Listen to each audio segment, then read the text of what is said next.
All right, so the Okay. last one, the least of all, but it's not a great story, not a great look. But Bills defensive lineman Ed Oliver gets arrested for a DWI and then has an illegal weapon in his possession when it happens.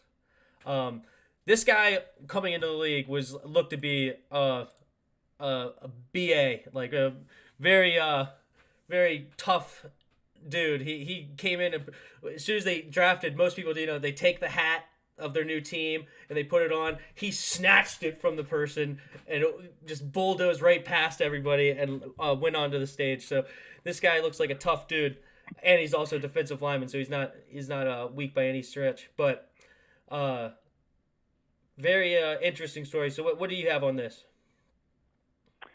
Well, and this is why I think this is the least worrisome one that, obviously you don't know all the details, but and exactly what condition he was in. I mean, there is DWI and then there's DWI. I don't know if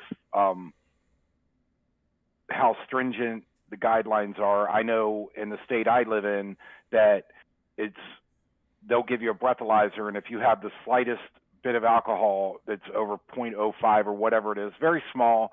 And again, I'm not justifying that, but I'm saying, okay, if the guy went out, he was in pretty good condition, but they gave him a breathalyzer and he went over the limit, so they charged him with DWI. It's like, okay, that's one thing. The gun, I'm not sure about.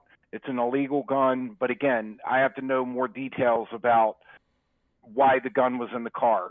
It could be everything from he carries a gun everywhere because he lives a thug life, or he or kept the thing in his glove compartment and forgot it was there. And I'm Mm-hmm. not saying either one. Again, I'm not judging the intelligence of doing any of this, Mm-hmm. but when it comes to armed robbery or shooting a gun near somebody, that this guy is okay. This could just be and what I'm sorry, what's his age? I was going to say a 22. young guy, but yeah, okay. 22. So right, so a young guy making a stupid decision, and his actions weren't violent to anybody. They weren't threatening to anybody. You have Mm-hmm. no indication that he was doing anything with the gun. So I could see that as in that I could see the NFL kind of giving him a slap on the wrist and saying, suspend him for a couple of games or whatever, and don't be stupid anymore. That's just in a different category than the other two to me. Mm-hmm. So, and I guess as part of this conversation, maybe we could slip into, unless you want to say more about it, No, Ed. no, But go ahead. I was gonna say that the discussion right now, and the headline that I read is that the NFL has a crime problem, and I would argue that the NFL doesn't have a crime problem. The problem they have is how they deal with the people that commit the crime, a la Ray Rice, Antonio Brown. There's some question there, and so I'd like to have get your take on what is. I don't blame, excuse me, I don't blame the NFL because stupid young kids do stupid stuff or stupid people do stupid stuff. Mm-hmm. I blame the NFL by how they handle it afterwards, which is, again, I'm not picking on Ray Rice necessarily, but it's like, oh, he knocks his girlfriend out in an elevator and he gets a 2-game suspension. I think they blew that one. Is all I'm saying. Yeah, So especially because he ended up getting a worse punishments, at least by the teams after the video came out. But I'm pretty sure it was right, assumed that, not that we're going to get into a race conversation, but it was a pretty, just to say more about how the NFL botched it. I'm pretty sure it was that the NFL had access to that video, saw the video, and only decided a 2-game suspension.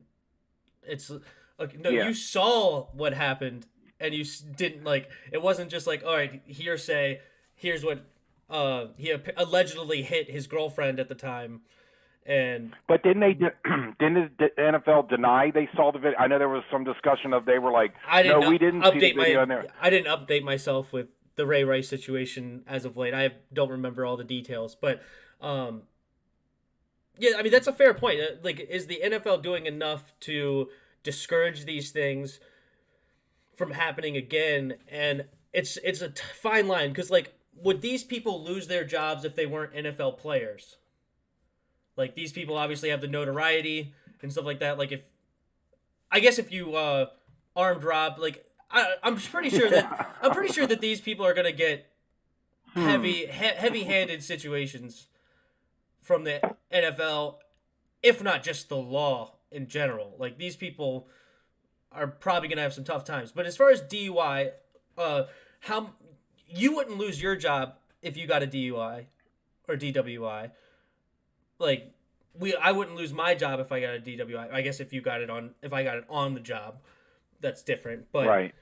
if I just got one in my personal life, which this was Ed Oliver's personal life, like, how much do you do to prevent these things at the NFL?